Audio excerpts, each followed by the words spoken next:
Ang hirap maging babaeng content creator. Mic check. Ito ang Rated K. Handa na ba kayo? Handa na po yung laundry soap namin. Handa na ba kayo?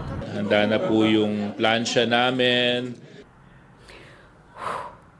Huwag mo na ulitin yan, ha? Ang mga babaeng content creators ay nahaharap sa iba't ibang mga hamon na madalas ay hindi nararanasan ng mga lalaki. Hateful comments. Women online, especially those in the public eye, are most likely to receive hateful comments. Ang sagot sa mga hateful comments na ito dapat deadma. Pero hindi natin may iwasan na masasaktan at masasaktan pa rin tayo tuwing nakakakita ng ganitong mga komento. Gender stereotypes. And ngayon kung maikli buhok ko. Philippines, the wait is over! Unrealistic beauty standards. Female content creators are often judged based on their appearance. Eh ano ngayon kung tumaba ako? Bombastic side-eye. Eh ano ngayon kung hindi ako maganda para sa'yo?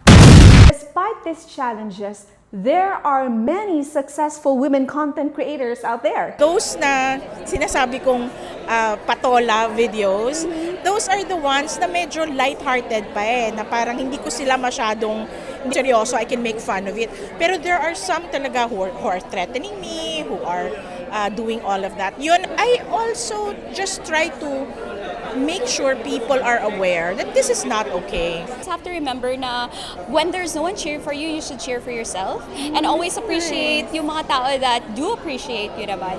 Kasi at the end of the day, some people kasi they base their happiness upon the opinions of others. But at the end of the day, dapat i-appreciate mo yung sarili mo and just continue doing what you're doing. O di ba? Sila ang handa. Handa na sa mga hamon. Handa ka na ba? Handa na ba kayo? Ano nga ba mapuputol ang ganitong pagtingin sa mga babae online? Una, pag-usapan natin. Pangalawa ay suportahan ang kapwa babae. Tandaan, ang hindi mo kayang sabihin at gawin ng harapan, huwag mo nang gawin online. That's content creation etiquette for you. Don't forget to share, subscribe, at ugaliing mag-fact check online. Mag-iingat po kayo lagi. Bye!